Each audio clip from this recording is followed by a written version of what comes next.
James chapter number 4. I'd like to give you something in the day and time in which we live that we can all benefit from. Nobody can get any closer to the Lord than you already are once you're saved. You understand that, right? Because He's inside you, and therefore you're sealed to the day of redemption. So you are there, you're in Him, and He is in you. But what I'm going to try to do is take a passage in the book of James, and I'm going to do my best to show you both the doctrinal teaching in it, but not to an extreme, but the practical teaching in it.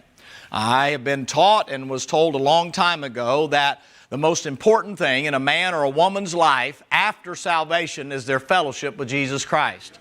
I was told and I was taught that that is entirely upon you. It is not that the Lord did not make a way. He did not have a desire. As a matter of fact, the reason that He died was more than just to save you from burning in hell and paying for your sins.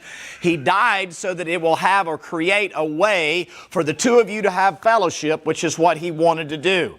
Before Adam's fall in the garden, He had fellowship with man because there was no sin to break the barrier. Well, then what He had to do, because man sinned in the garden, as a result, He had to shed the blood of an innocent lamb, thereby setting in place what's going to happen now 4,000 years later when Jesus Christ shows up. And then He dies for all of us that are sinners. For all of us that are sinners. Yes, amen. He doesn't die for the elect, He dies for the sinners. That's right. Not willing that any should perish, but that all should come to repentance. And so one of the things that we see in the passages that I'm going to use for you today is that you can recognize in the passage where the Lord is, in a sense, saying to you, draw nigh unto me. That draw word there, you don't have to go to Greek to find it out. When you run the parallel passages, and if God be lifted up, Jesus be lifted up, He will draw all men unto them. The fishes were there on the side of the boat that they could not draw the net. It is not to snatch or to grab or to force. The draw right there has to do, and you got to get this is the precedent for the message. The draw right there is like a magnetism, and it's pulling against an opposing force. It's taking you out of the jaws of the devil. It's pulling against the weight that is trying to take the fishes back to the sea. It is trying to give you an option to say, He's more likely, I want to be with Him more than I want to be with Him. I want to do what He wants me to do more than what I want Him to do. I am drawn to Him because He's altogether lovely. It's not this idea that He throws a lasso around your neck and snatches you against your will to make you do what He wants you to do. Otherwise, He would have never given you free will. He would have simply been a Calvinist. He would have made you without a free will, and then He could have what He wanted. What He wants is for you and I to follow Him because we want to, but more than follow Him, He wants us to have fellowship with Him because we want to.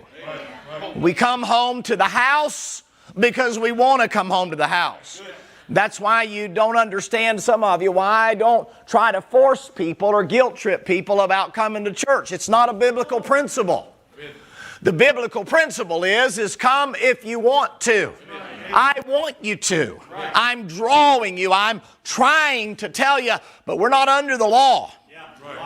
But I want you to come home because you love me. I want you to come to church because you love me. Not because you're just being true to your marital vows and you'd rather be out gallivanting around with the rest of the dogs or the cats or the devil's goats eating tin cans. No, I want you to come because you want to come. Amen. Amen. Come unto me, He says, all ye that labor and are heavy laden, and I will give you rest. Notice what He says. Look, if you will, please, just come down to verse 7. I'll get to these other verses later. Submit yourselves, therefore, to God. Resist the devil, and he will flee from you. Draw nigh to God, and He will draw nigh to you. Cleanse your hands, ye sinners, and purify your hearts, ye double-minded. Be afflicted and mourn and weep, and let your laughter be turned to mourning and your joy to heaviness. Humble yourselves in the sight of the Lord, and He shall lift you up. Brother Larry, pray, would you please, and ask the Lord to help us out. Lord, we want you to know this morning we love you. Yes. Amen. Thank you, Lord, for a place to come. I thank you for church. I thank you for the church body. We thank you, Lord, for a free will, Lord, for such a great salvation as we have. Thank you for us being able, Lord, to have fellowship with you. You make that possible, Lord. And through that, God, we grow close and we tuck up with you. And we get up under your wing, Lord, and we call on you. We thank you for that, Lord. I personally love you. We thank you for the preaching, and we thank you for this house. We thank you for a preacher. Amen. Thank you for someone to teach us and preach to us the Word of God. Yes. That helps us and directs us and shows us the right way and the rights and the lefts and the wrong way and the stops and the starts. We thank you for that, Lord. We thank you for giving him the power to preach. And pray this morning especially you preach, you breathe on his words. Yes. Breathe on your words, Lord, as you give them to him. I pray, God, as he brings it forth, God, that it have a clear path. Have a path, God, that is not foul to the right or to the left, Lord. It goes straight into our hearts. Clear our minds and open our ears, Lord. Give him the strength that he needs to preach now. May that word be effective in us. Yes. May we put it to use in our lives. Yes. As our brother Brad says, put shoe leather to it. Use it. Yes. We'll give you all the glory for what's said and done now. Yes, may everything point to you and be focused upon you. Yes. In Jesus Christ's name, amen. Amen. Amen. I think you can be seated. I remember several years ago I had the privilege of being with the old preacher for right at 20 years, about 23 or so, going in and out of prisons, listening to him preach for 23 years for 2 weeks out of that time period. I never saw him change a word of any of his messages that he came along because he had been preaching truth all that amount of time that I knew him, and he never had to adjust it based on whatever was going on in the world in that particular time. And one of the things that he hammered into me or would continually try to tell individuals is that, listen, now that you're saved, he didn't save you to put you back in bondage. But you do have to understand that he saved you, and now that you are saved, there's certain things that you can't do and continue to have fellowship with him. Right. And then he would hammer home the doctrine of eternal security so that everybody understood the old adage, once saved, always saved. That's true, but he never did that in the idea or the thought that it's condoning sin. Go ahead and sin, you can't lose your soul. That's true, but you can lose your rewards at the judgment seat of Christ. And so as I began to watch and I began to learn to emphasize the importance of man wanting to have a relationship with God. That not being forced upon him, which was under the law, Jewish law, or being done out of gratitude, well, he saved me from hell, I guess I got to go, like a guilt trip, but a desire on the part of the Christian that says, I want to be as close to the Lord as I can be. Now, you understand, as I said already, doctrinally, you're as close as you can be. But in the passage, there's some things that are written down for us that will help us to better understand how to have that. This is written to a Jew in the tribulation period. You have to understand that. That's why you see certain things that are there that are literal and they're going to be doctrinal in the tribulation period. I'm going to exegete or pull out of that passage things that will apply to you practically and give you Pauline epistles that go along with it. The Apostle Paul gives you this thought or this idea that the only reason some people don't get well is because they're not tired of being sick. Right. When he says, cleanse your hands, ye sinners, that's only for those that are tired of being sinners. Purify your heart, ye double-minded. Only if you're tired of doing that. The only time that you get up and go to the doctor is when that sickness has overcome you and you've done everything that you possibly can do and you're tired of the symptoms of the sickness and you want to get well, so thereby you go and see a doctor, right? You think flu-like symptoms or whatever it might be, and you can't get well, and you're taking whatever you take as far as vitamins and minerals and sweat boxes and all the other kind of things that you do, and you're not any better, and then you said, I'm going to go see the doctor. And then you go in and see the doctor, and the doctor says, okay, you're right, you do have the flu. You have a viral infection, you have influenza, you have whatever you want to call it. And so now that we know that, the reason that you can't get better is your immunity is low. So I'm going to give you something to help your immunity. Here's you some, let's say it's antibiotics. Here's you some antibiotics. Go home, drink plenty of fluids, take the antibiotics, and take Tylenol or aspirin or whatever you take for the aches and pains, and suck it up, buttercup. That's all I can do for you, right? About 4 days later, you come back to the hospital and you say, I'm not any better. What is the first thing the doctor's going to ask you? Did you take the medicine? Well, I started taking it, but it made me nauseous. Why didn't you call me? We could have recommended another one. Well, I started taking it, but I started getting better, so I still got half of the prescription at the house. And now I wonder why I'm sicker than I was when I came in the first time. Do you understand the illustration? I know it's a bad illustration because of the virus going on and because of everything that has happened, but it's very pertinent because the reason somebody dies is they don't get well. The reason somebody doesn't have fellowship with the Lord is not because He doesn't want to have fellowship with you. It's because we have decided we like right where we are. We're comfortable with our relationship. We're more worried about where other people are than where we are with Jesus. And so we become used to is a good word. We become comfortable with where we are when it comes to our relationship with the Lord. And when He says to you now, if you want to have a closer walk with me, the prescription is across the board. It applies to everybody. I give out the same medication for everybody to take, but the relationship to me depends upon whether or not you take seriously the prescription that I gave you. Because it's not half measures, because that may get you a little closer, but it doesn't get you as close as you're desiring to be. So let's pick it up if you would please, and I would start from the bottom of the passage and just to show you a couple of things. Now, let me give you a doctrinal lesson right off the bat. You understand that your standing in Christ, once you're saved, is seated with Him right now in heavenly places. Let me make sure you get that. Write a note down and remember that. That how you live on earth does not affect your place in heaven as far as being seated with Him. However, your state, meaning your everyday walk, can change. And that has to do with whether or not you're in fellowship with Him. Has nothing to do eternally with your salvation. It will affect things at the judgment seat. Are you with me so far? So understand as we go through this, I'm talking about having closer fellowship, not proof for salvation, not getting works to get saved, not proving that I am saved, and not thinking I'm keeping myself saved because I'm doing all of these things. This is strictly for the purpose of having a closer walk with Jesus Christ. There was an old song they used to sing a long time ago. It's pretty much gone. I haven't heard it in years and years and years, but it was called Just a Closer Walk with Thee. And that was one of the things that they used to sing about on a regular basis because they desired to have a close walk with Jesus Christ. Now, if you want to have a closer walk, then He's going to give you some instruction. He says, draw nigh. But if I'm going to draw nigh, I have to know how to do that. Look, if you will, please, I'll show you just a couple of things here. Pick it up in down here in verse number 10. We'll start with the hard stuff first. He said, how do I start? How do I begin? I can't finish if I don't start, right? Look at verse 10, right off of Jump Street. Humble yourself. Well, that's a tough thing to do. Not wait for life to humble me. Not wait for circumstances to humble me. Bring myself down and humble myself. In other words, I have to be just the opposite of what pride is.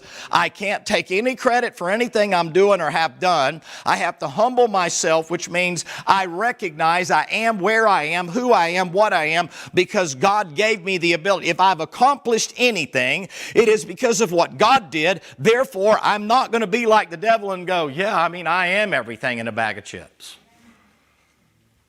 Humbling yourself nowadays in a day and time where mankind is exalted because of his pride, because he's lifted up, because it's all about getting the limelight, letting everybody see what you're doing, letting everybody look at what you're doing, let everybody see you. You have an opportunity now. Even young kids or young teenagers, they're making YouTube videos and they're displaying themselves sinning. Vaping and smoking dope and having relations and doing all kind of stuff. And it's become the accepted norm among kids, even though it's on TikTok and it's under the other app and under the other app, the other app, the other app. But all the kids know where to get that. And, oh, you go to church and you go to camp. But we know the real you. You say you have a relationship with Him and you may be saved, but you haven't humbled yourself to recognize that. You know what I'm thinking, because I have so many hits on YouTube, I must really be something. Step number one is to humble yourself. I'm not going to spend long there because I want to go through the whole passage. That's a difficult thing to do. The Bible says pride goeth before a fall and a haughty spirit before destruction. Here's my suggestion to you if you want to follow step number one of the prescription. You have to put a stopgap in place. Sure. You have to say, Lord, I recognize that I'm not going to see in myself when I'm being prideful. So what I'm asking you to do is when I start lifting myself up and I start taking credit for stuff you did, Lord, I'm asking you now through the Holy Spirit, will you tell me? And I promise when you tell me, I'll repent of it. See, I didn't say you wait for somebody else to point it out, because they give you your day in the spotlight, then they'll take their day in the spotlight. Preach. You live in a day and time where it's very easy to use the devil's devices to make yourself something when you're nothing.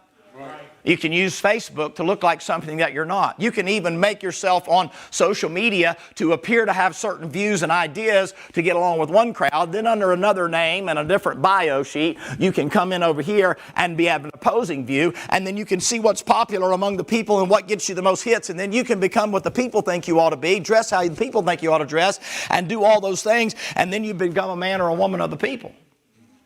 But if you want to have a walk with Jesus, you have to say, first of all, Lord, I recognize that I probably do this, not as much as others, but I will say this to you, Lord, whenever I do that, there's ways to exhibit pride, right? Taking credit for something when it's been done, but everybody has to know that you did it. There was a reason why people used to put masking tape on the bottom of their dishes at the covered dish dinners we used to have. And some of those masking tapes were put on there and they were very obvious so that when they were on the table, everybody could see. I've been at a dinner at another state and we were walking through the line and a lady walked in there and she saw her dish and she turned it around so that they could see who it was that made the dish. You say, oh, well, I'd never do that. Here's another way of doing that.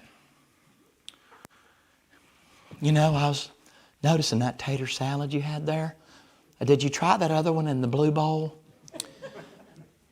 That's Aunt Bobby's. Been passed down for generations. Come from the 1800s. Why, Betsy Ross she was eating that tater salad while she was knitting the flag and Paul Revere was riding up and down the country. I mean, when you get a little taste of that, you get a little taste of history.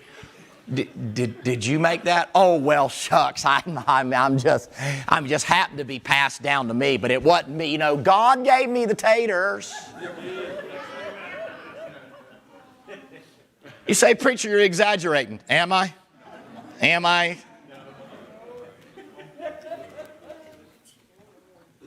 There's a lot of ways to exhibit. But if we would pause and instead of waiting for somebody else who's just being gracious with you, if we would pause and say, Lord, when I do that, could you tell me, because I want to stop that. You know why? Not because it's wrong, not because it's nauseating. You know, conceit is the only disease that somebody else has, but you suffer from all the symptoms. Think a minute. Lord, it's not just because of the people. I want to be close to you. Amen.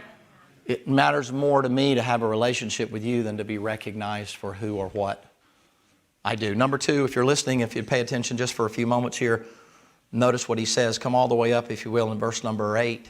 This is a tough one. Draw nigh to God, and he will draw nigh to you. Cleanse your hands, ye sinners.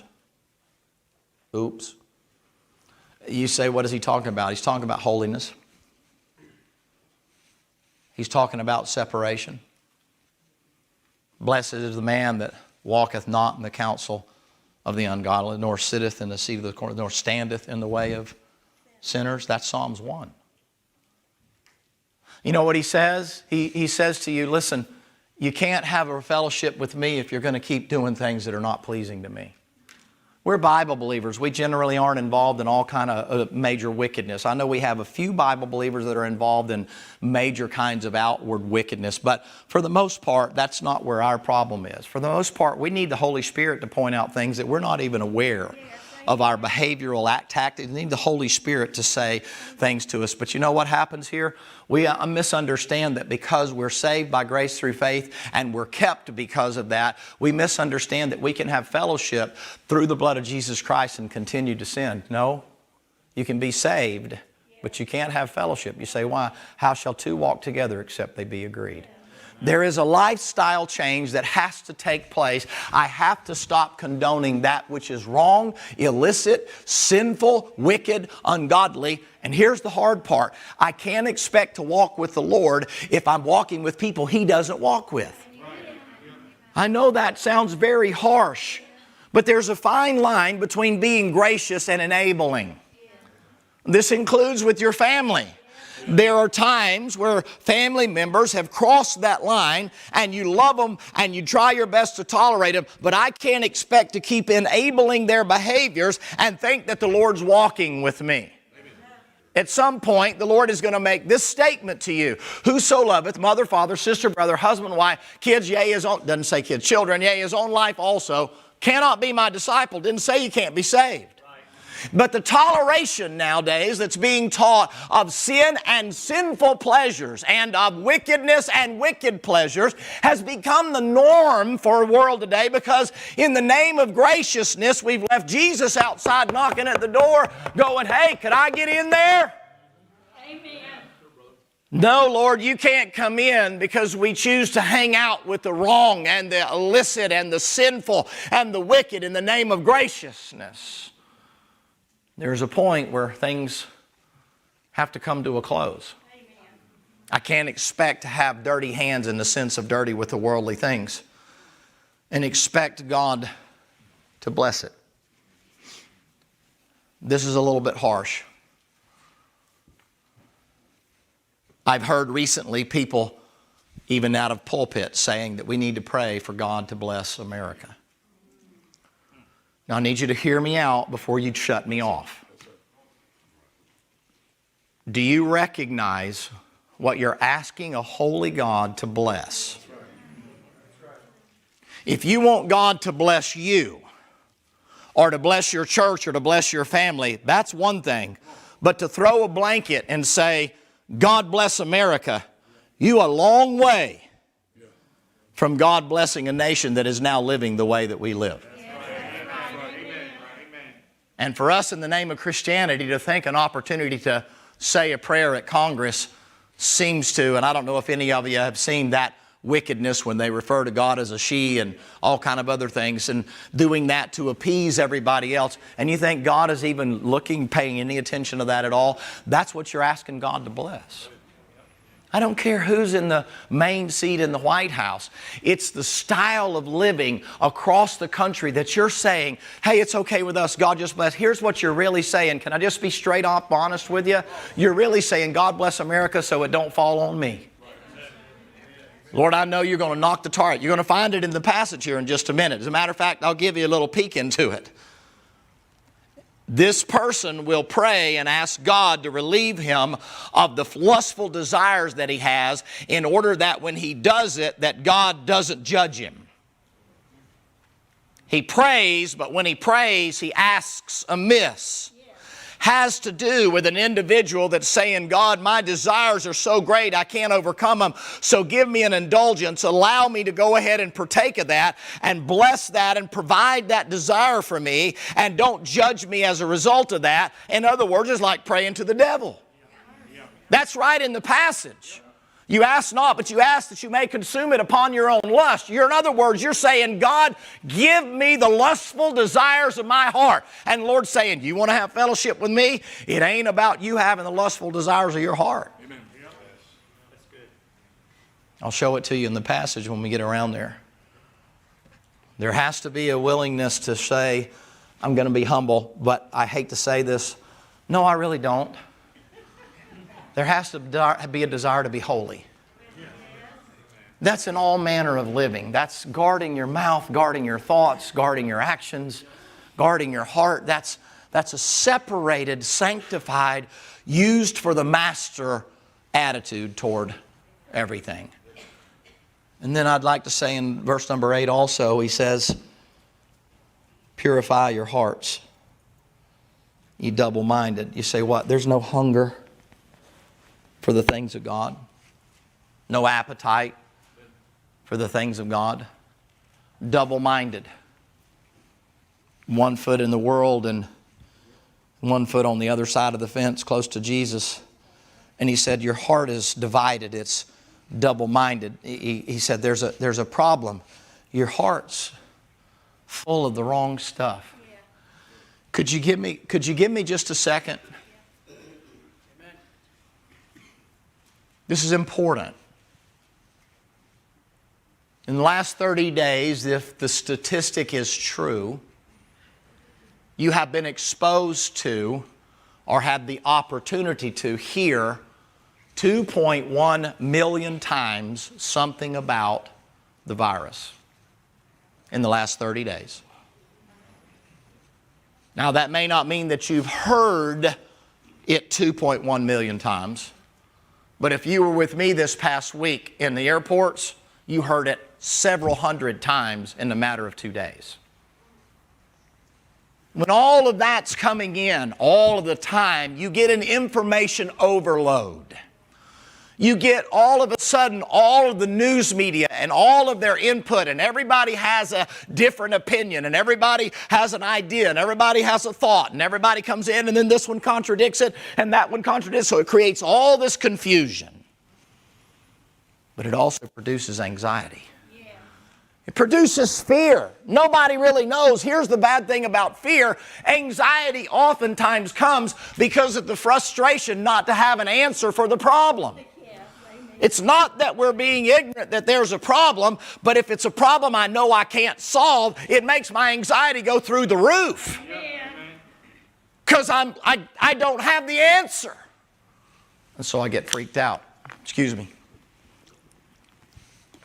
Do you understand?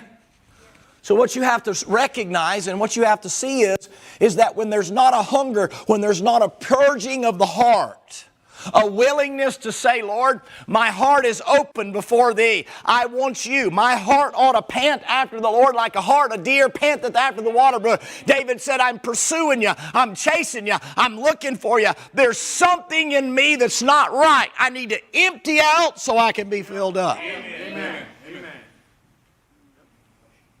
And when you're trying to help people, sometimes you get what's called under pressure, auditory exclusion. Can I use my previous employment just as an illustration for you? It's important for you to know this. When somebody is under pressure, especially if they're afraid or they're panicking, their anxiety has gone through the roof. You can scream at them at the top of your lungs. They cannot hear what you're saying. So you will hear things like, and they play it up on the news media, stop resisting, stop resisting, stop resisting. Why do they keep saying that? He can't hear you.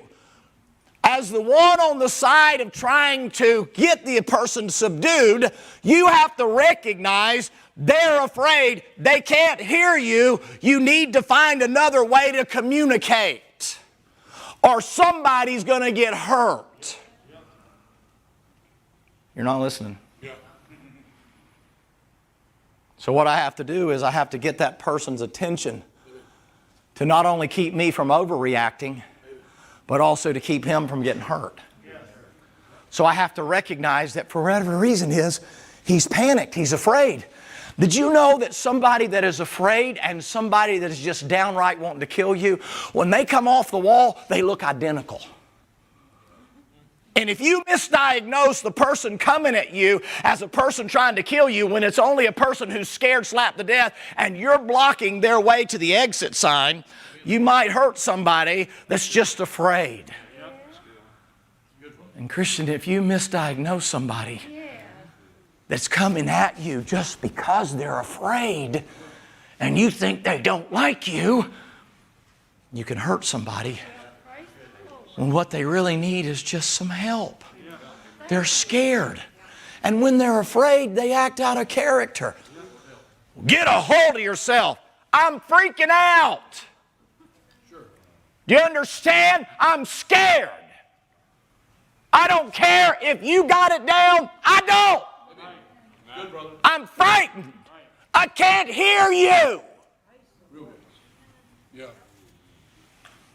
But when it comes to that relationship with you and the Lord, He doesn't force feed. He doesn't jam it down your throat. You know what He says? Would you like to come sit at the table? But you have a responsibility to understand sometimes the reason when we come to church we're not hungry, it's because we've been eating too much junk food before we came in here. Now, don't misunderstand. I know I'm violating the 6. I'm fighting a little bit. I need you to listen to me. I like junk food. Cinnamon rolls are my favorite. Key lime pie, ice cream. That's my top 3 favorites. I think about them every day.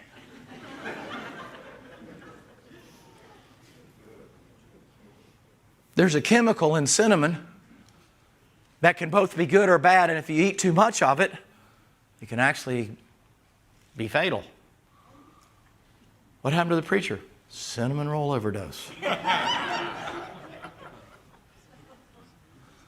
But I know this. If she does, and she does every now and then, makes me cat head cinnamon rolls. Because she loves me. Or I come home and I've been traveling and she gets me a pint of ice cream. She knows not to get a gallon. Because I will find some way. But she also knows, don't tell me that that's in there until we've eaten first. Because otherwise I'll make a meal out of the cinnamon roll or the ice cream. And then I'll be like, babe, I'm not really hungry. I'm on a diet. No, you ate a bunch of junk. And now when it's broccoli time and green bean time and salad time and steak or chicken time, even steak don't sound good because I'm already full, baby. I'm good. I'm on a diet. Just one meal a day. What was that meal of? Cinnamon rolls and ice cream. Wonder why you're not losing any weight. Can I spiritualize that for you for a sec? Sometimes we come to church and we think the preacher's, he's dried out. Now, I'm going to say this to you because many of you have asked me, maybe I've been a little tired, maybe I've been a little emotional, maybe I've been a little distracted, but I've kind of gone through an unusual thing. And in spite of what you might think, I'm still human and it still drains you. With sleepless nights and thoughts and all kind of crazy stuff. It'll go in time, but you're like, preacher, you really look tired. Preacher, you really look old. I'm like, wow, it's one thing to be tired, another thing to be old. One of the guys walked up, preacher, are you okay? I said, yeah. Why do you ask? Well, you don't look okay. Okay, I'm okay. But here's what I need for you to understand. Sometimes things occur in our life that tend to fill up the heart. And the Lord comes in and says, you hungry? You're like, no. I'm full of anger right now. I'm full of bitterness right now. I'm full of strife and emulation right now. No, I'm not hungry. The Lord said, I got some good food for you to eat. It's really good. If it ain't cinnamon rolls, I don't want it. I don't know about you, but I can never seem to get enough of those. When I know I've had enough, somebody says, you want another one? It's almost like, well, yeah. As long as they're here, you have to eat them till they're gone. No.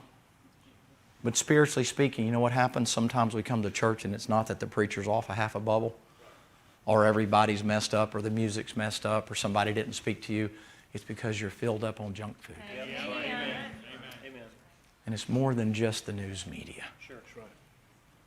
It's being entangled with and grafted with the things of the world that have so grasped your attention. It's good to see you. So grasp your attention that when the Lord says, hey, come unto me, all you that labor and heavy laden. I'll give you rest. I'm good. Even the simplest of things can't seem to find their way to permeate. I'm already full. You know what he says? You need to purge. You need to purge your hearts.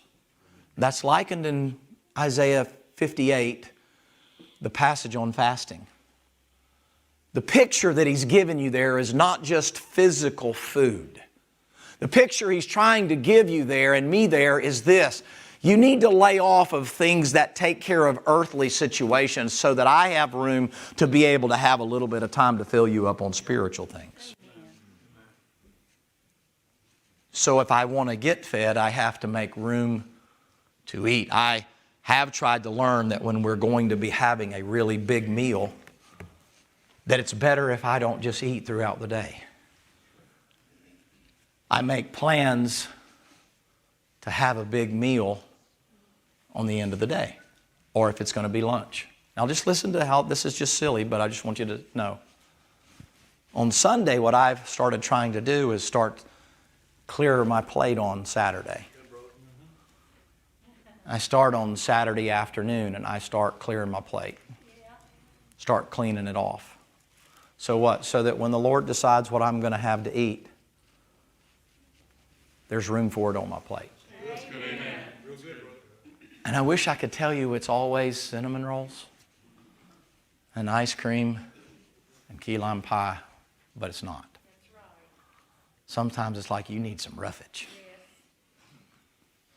Because you need a real good cleaning out.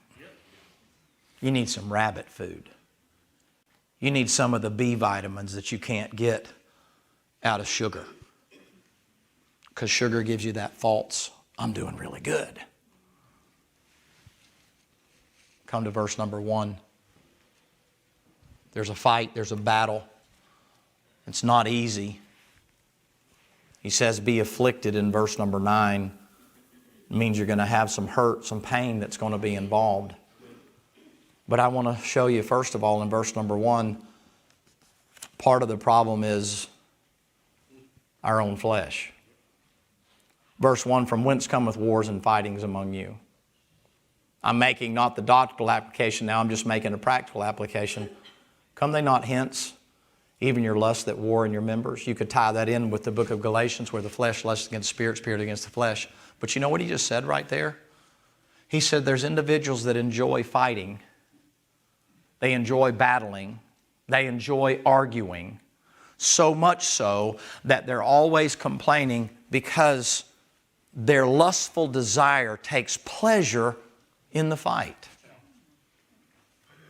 The passage is about having fellowship with the Lord. And the Lord is drawing a correlation to say, you want to have fellowship with me? I wish you would fight as hard for spiritual things as you do about fleshly things. You're taking great pleasure in having a war or fighting for something that you want in the physical flesh. He's drawing a parallel, a comparison. He's saying some people just enjoy arguing.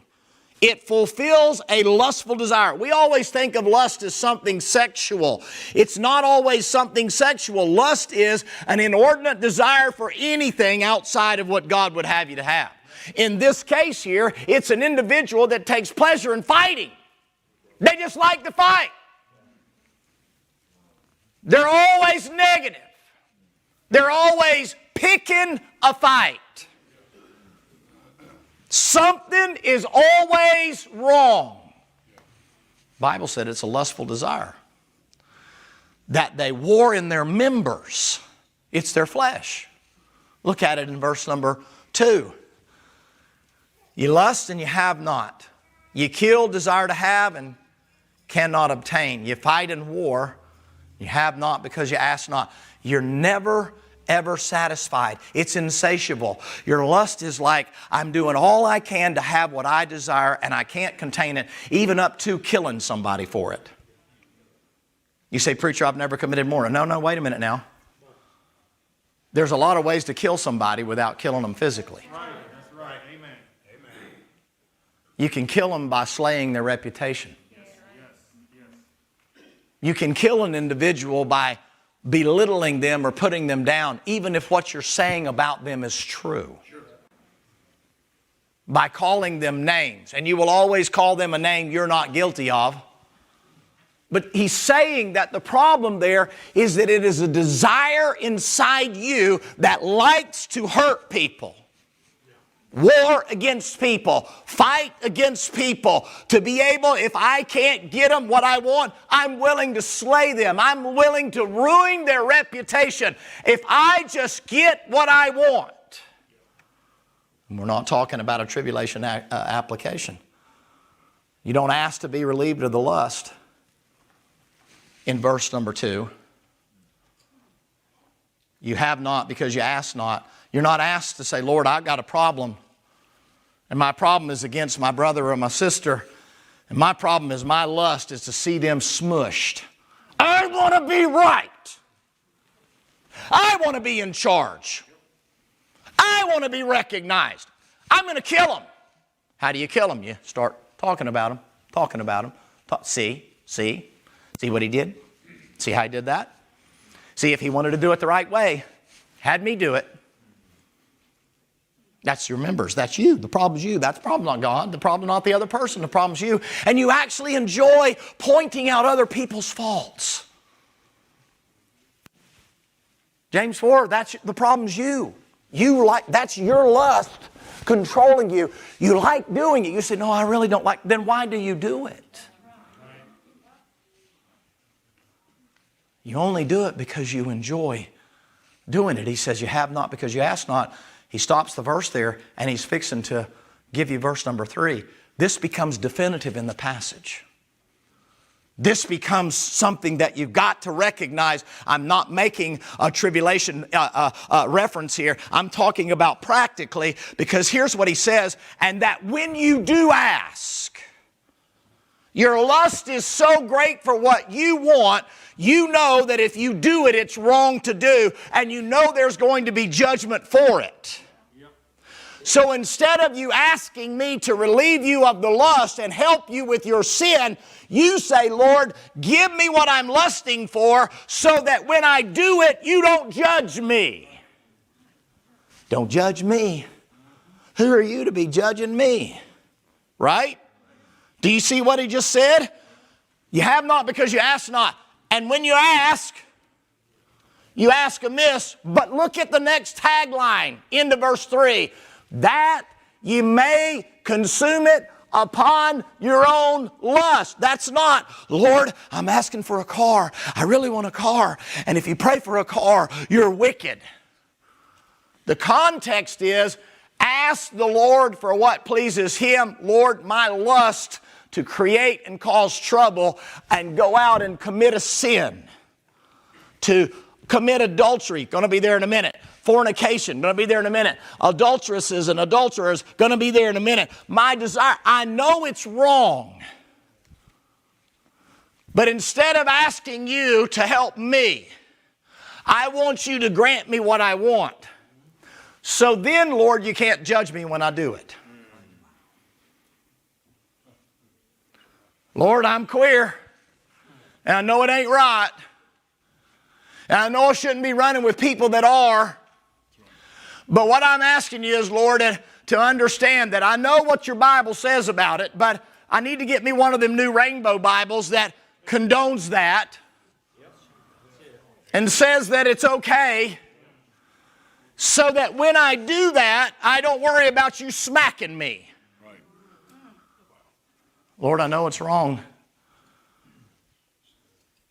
to take vengeance into my own hands. But Lord, I'm asking you, just this one time, would you let me murder and not judge me? Would you allow me to commit adultery and not judge me? I'm asking, Lord, but I'm praying to you, Lord. I'm begging with you. I'm pleading you not to get right, but to get you to condone what I already know is wrong. Do you see it in the passage? That should be an eye-opener for you. Asking God to grant me the liberty to sin. Look in verse number 4. He refers to it now as adulterers and adulteresses.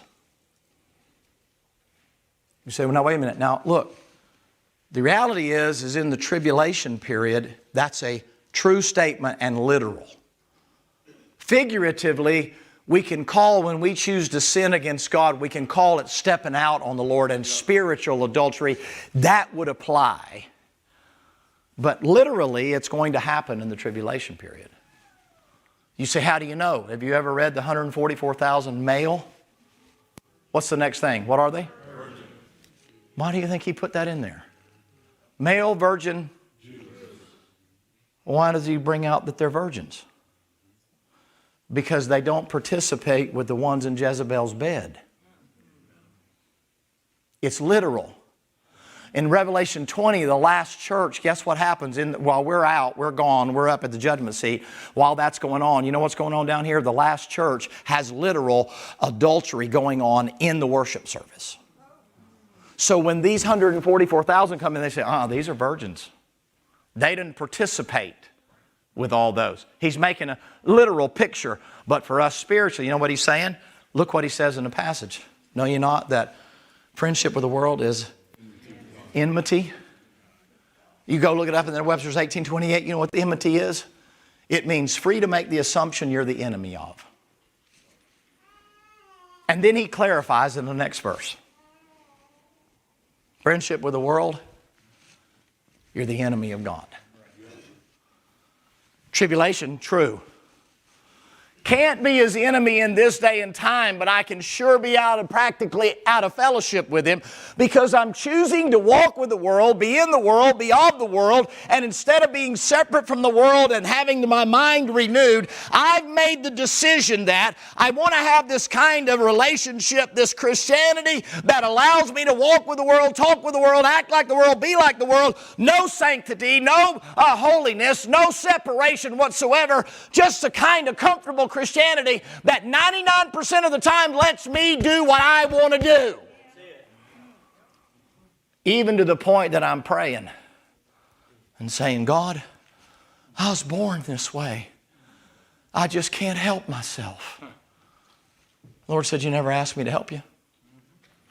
No temptation taking you but such as is common to man. The Lord will with the temptation provide for you a way of escape. I can do all things through Christ that strengtheneth me. My God shall supply all your need through his riches and glory. Amen. It becomes difficult. I hope it's making sense to you. Amen. Look in verse number 5. Do you think that the Scripture saith in vain, the Spirit dwelleth in us, lusteth to envy? Now let me make sure I clear up the commentators here, because that Spirit is not the Holy Spirit. We know by reading James chapter number 1 that no man can say when he is tempted, he's tempted of God, because God doesn't tempt man to do evil. Right? Abraham was tempted of God. That means he was tried of God. It doesn't mean the temptation. So evil temptation, that Spirit right there is not the Holy Spirit. In the tribulation period, that'll be the spirit of man. But in our day and time, it's not God's Holy Spirit that's tempting you or trying to meddle around and find out how sanctimonious you are by tempting you to do evil. That's you. All through the passage, these 9 verses I've given you so far, the problem's not him one time. Imagine that. Right. Not even once. Every verse, there's some of me there. You're the problem. You're the problem. You're the problem. You're the problem. You want to be the center of attention? You got it now. How's that working out for you? You want to be in the spotlight? You're in the spotlight. How you like that light? I can see every crack. I can see every crevice. I can see every crinkle in you. How you like that spotlight? You liking the heat? What's that sweat dripping off of you for? Lord, you got me on the spot. Lord said, I'm not the problem. You are. I want to have fellowship with you.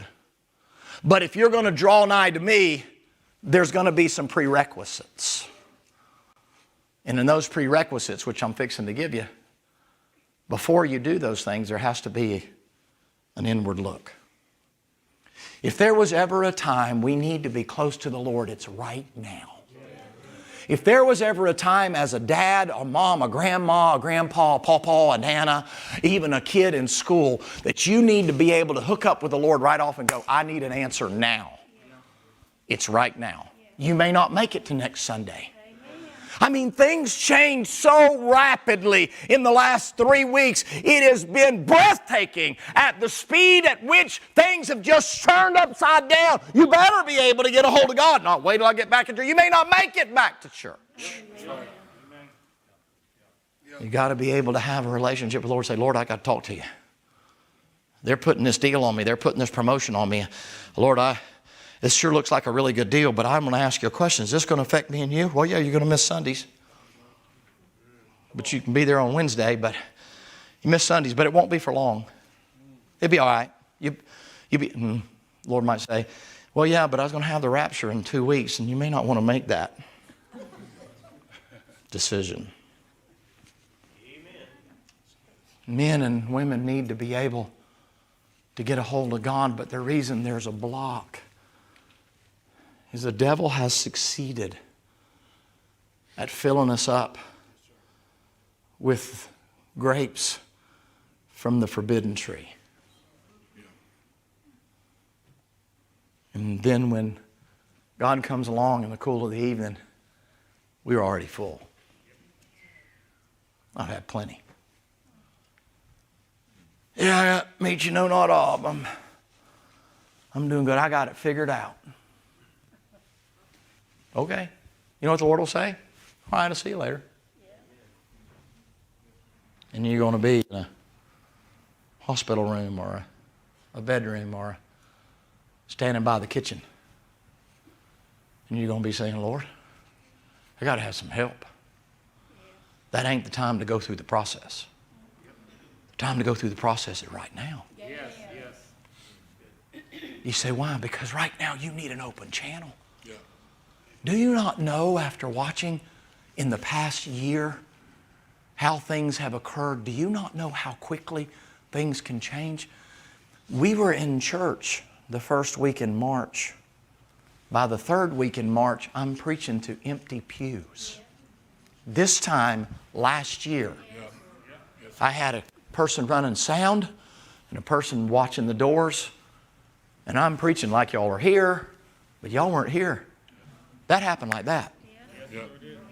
And none of us knew what was going on. And you can't look back. Hindsight's always 20. Well, we know now. Well, shut up. We didn't know then. We did all we could to try to keep things going. And instead of just running out old stuff, I came in here just like you were here because I needed to practice. But just like that. Just like that. We heard rumblings. We heard things that were happening, but we didn't. Then all of a sudden it's shut down everything. God, what am I supposed to do? Should I go? Shouldn't I go? Should I go to work? Shouldn't I go to work? Should I send my kid to school? Should I not? Should I learn about homeschooling? Should I let them take it on the internet? Lord, what do I do? I can't even get to church. They done shut that down too. That's when you need this chapter. Because ultimately, ladies and gentlemen, it's not about your affiliation or association with us. It's about your affiliation, association, and fellowship with Him. I hope this continues. Get you down the aisle if that's how the Lord sees fit to do it. And some of y'all too. In another 20 years.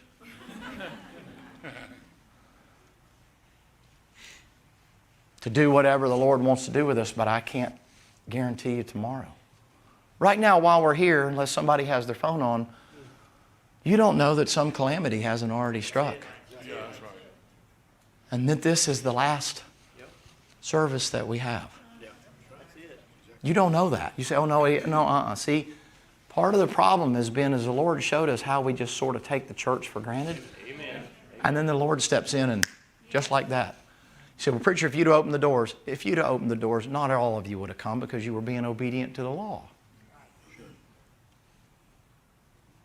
And some of you stayed home, and you should have.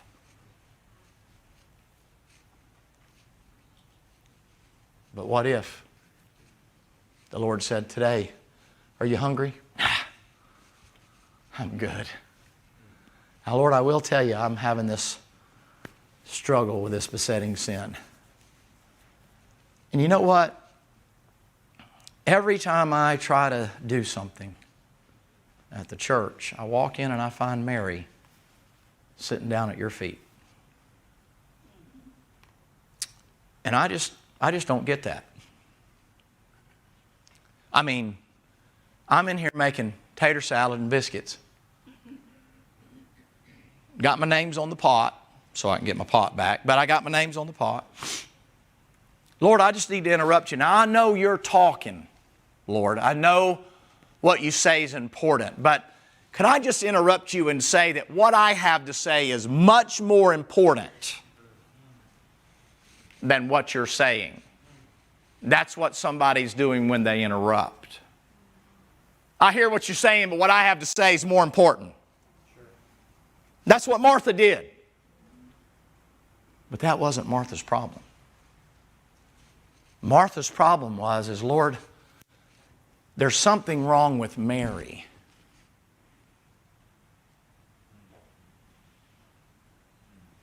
And I can't have a meeting unless Mary is doing what I think Mary should be doing. Now watch carefully. The Lord said, Martha, Martha,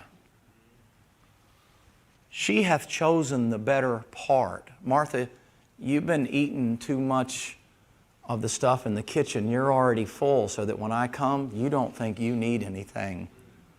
And you think Mary's had enough. She should just apply what she already has by being in there where you are. You don't realize, Martha, you're the one starving to death.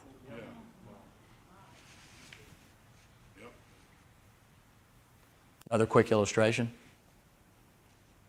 Peter in John 21, he went fishing. You know the story. The Lord hollers, have you any meat? Pete says, no. I gave you all the stuff on it the other day. No, Lord. Ain't got no meat. Peter, it's the Lord. Peter jumps off, puts on his fisherman coat, and he swims up there to the beach there, and he gets there in front of the Lord, and he goes through the, Peter, you love me? Yes, Lord, I feed my lambs, feed my sheep, feed my sheep. Everybody knows that whole deal. But most people don't read past that. The Lord says while he's kicking around the fire there and talking, he says, one of you is going to be here till after the resurrection, till I come back. And they walk off. You know what Peter says? Lord, how come you're going to do that for John? You know what the Lord said?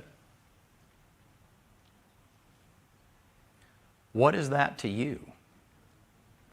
What I'm doing with John ain't none of your business. Peter, after all I just did for you, and you're worrying about what I'm going to do with John? Peter, I thought we were back in fellowship. Yeah, but being back in fellowship doesn't allow you to then turn the spotlight on somebody else, and in this case, turn it on the Lord and go, Lord, how come you're doing that for him? You're not doing that for me. So here's the teaching. Hear me out and I'll be done. If there was ever a time we needed a practical application of James chapter 4, it's right now. But there's a price to pay. There is a willingness on your part to sit down with him and through the spotlight of the Holy Spirit and the use of the Bible as a medical guide, a spiritual medicine chest, to say, Lord, I want to have fellowship with you, but I need to get clean. I need to purge my heart. I need to humble myself. I've been way too proud like I got it down pat. Lord, I'm starting with me. And I'm not going to pray anymore for you to condone my wickedness by praying and asking you to give me stuff I know is wrong in the first place. That consuming it upon your own lust, that's asking God to bless sin. God bless America. Oops. God, I know it's wrong, but I'm asking you to bless it, condone it, so that when we do it, you don't judge us for it. He ain't going to bless it. That's right. He'd have to rewrite the Bible for us as Christians. The day for us to recognize it's not about all of them out there or Washington. It's about those that are here today, that are hearing the message today, that need to deal with it today. God didn't see fit to put it in front of 10,000 people. He saw to put it in front of a few hundred. And whoever's listening. And He said today. Why? You're not guaranteed tomorrow. So the question would be this. Would you be willing to take an evaluation of your own life? Not looking or seeking to find bad things, but to evaluate my life and say, am I really in a fellowship with the Lord like I say I am? If I am, how come I'm worried about John? If I am, how come I'm worried about Mary? Those are telltale signs that something's wrong with you. I said that correctly, personally. That's telltale signs. There's something wrong between you and Him. One thing about Mary, she was just consumed with Jesus. So much so that while He was sitting there having supper, and all the apostles were talking about who was going to be the greatest, Mary walks in. She doesn't have a tray of biscuits. She don't have sweet tea. She doesn't have a dessert. She comes walking into a men's meeting, which was forbidden. Walks in front of all the apostles who've been with Him for 3.5 years. And she said, Lord, now's the time for me to take what I've laid up for myself and give it to You while you're still alive. And the Bible said she broke the box. Because she was consumed with Him. So much so that the men made fun of her. And the Lord said, shut up. Paraphrase. He said, let her alone. She hath wrought a good work on me. Let this be a memorial to her that she wrought a good work on me. She outdid you boys. All y'all were worried about is a woman coming and messing up the meeting. I'm not a respecter of persons. She did what y'all should have done a long time ago. You're the men, you're the leaders. Your box should have been broken long before you learned something about a broken box. How come it took a woman to teach you something you wouldn't learn on your own? He's getting on to them. He's the greatest side door preacher there ever was. Let her alone, boys. She did something y'all didn't do. What's the problem? Y'all are a little bit like Judas, aren't you? So here's the conclusion of the matter. I wish I knew and could get some light on where we're going from here, but I don't know. I'm seeing unprecedented things happening and taking places, not just in the world, in churches. There's not even an answer for why they're going on. It's just crazy stuff. So here's what I know to do to prepare you. You have to have your own personal relationship with Jesus Christ and be able to get a hold of Him when you need Him. And the greatest thing that I can do for you as your pastor, as your preacher, is to tell you you can never get close enough to Him. Because you never know when you're going to have to get Him to help you through things that me or nobody else can help you through. And I hate to say this, and I've been fighting this, but you may have to go through it by yourself. Isolated and alienated from everybody you know and your friends and your family. Be alone with Him. And the time to prepare for that is now, not when or if that were to transpire. Heads are bowed and eyes are closed. Could I invite you, implore you, ask you to consider if the Lord spoke to you. I realize it's late. But could I ask you, if you find yourself in the passage, He said, draw nigh unto me and I'll draw nigh unto you. If you found yourself there, or wasn't intended to put you under such grave conviction that it breaks you, it was intended to simply bring it to your attention so that we had an opportunity to repair it, like going to the doctor and we get the medicine to fix the disease before the disease overpowers us. Brother Gary's going to play. I'm going to give you some time to pray. But if God spoke to you, would you take the time to come? Folks are still coming out of the balcony. Would you take the time to come and talk to Him about it? Just to Him, Brother Gary, please.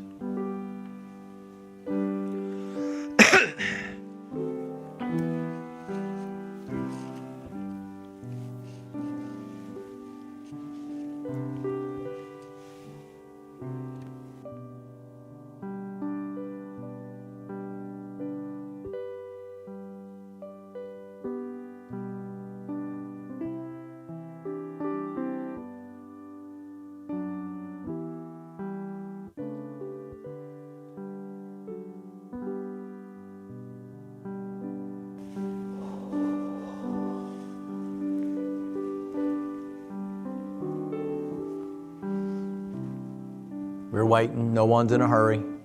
Folks are still coming. You can make an altar out of your seat right there. If you're uncomfortable coming to the altar because so many folks are here, we understand that. Just make an altar. Just bow your head right where you are. If you can get down on your knees right where you are, that's perfectly fine. It's not about the place or the position. It's about your heart.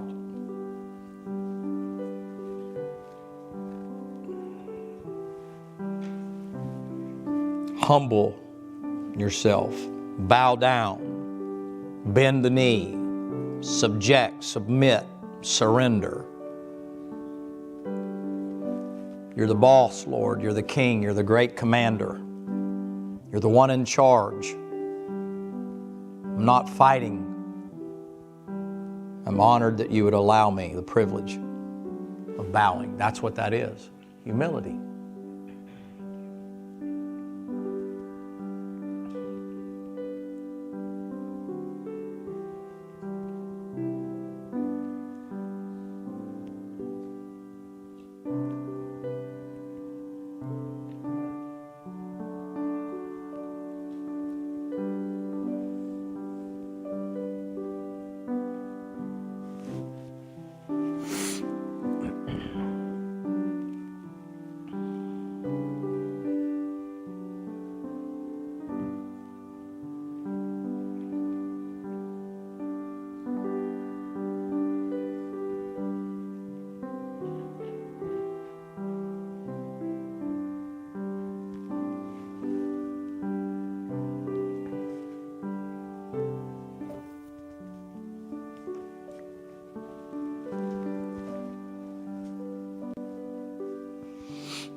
Our Father, we sure are grateful beyond words this side of eternity to see the magnificence but also the magnitude of your words written in a book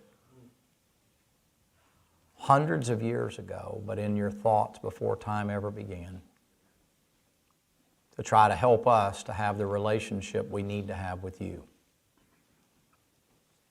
And I pray, Lord, that these words will find a resting place, a nesting place on some good ground inside our hearts, and that they'll begin to take root. That on a daily basis we'll work very hard at our relationship with you. Lord, if there was ever a time when the church needs to be in touch with you, it's now. But it's not for political things. It's not for patriotic things. It's not for politics and prejudices and preferences. Lord, it's because we need you to give us direction in dark days, to know what would be pleasing to you before you see fit to get us out. And pray, Heavenly Father, that you'll be, especially again with Sandy and Bobby Smith and Terry and her family as Miss Monroe went home to see you and Michael last night at 9 o'clock. Right on the heels of her boy going home, Lord, that you might comfort them as only you can. Back-to-back situations are difficult at best to deal with. Might you be with them. Help them and comfort them as only you can. Help us, Lord, in the church to recognize that people are acting out of character, and whether they believe it or not, or whether they say it or not, they're frightened and they don't understand. Help us at this time to not act like we have all the answers, but to know the one that does. And help us to just rejoice in the fact that we know you got it, and that we can allow you to have it. Keep our hands off of it. We pray these things in the name of Jesus Christ. Amen.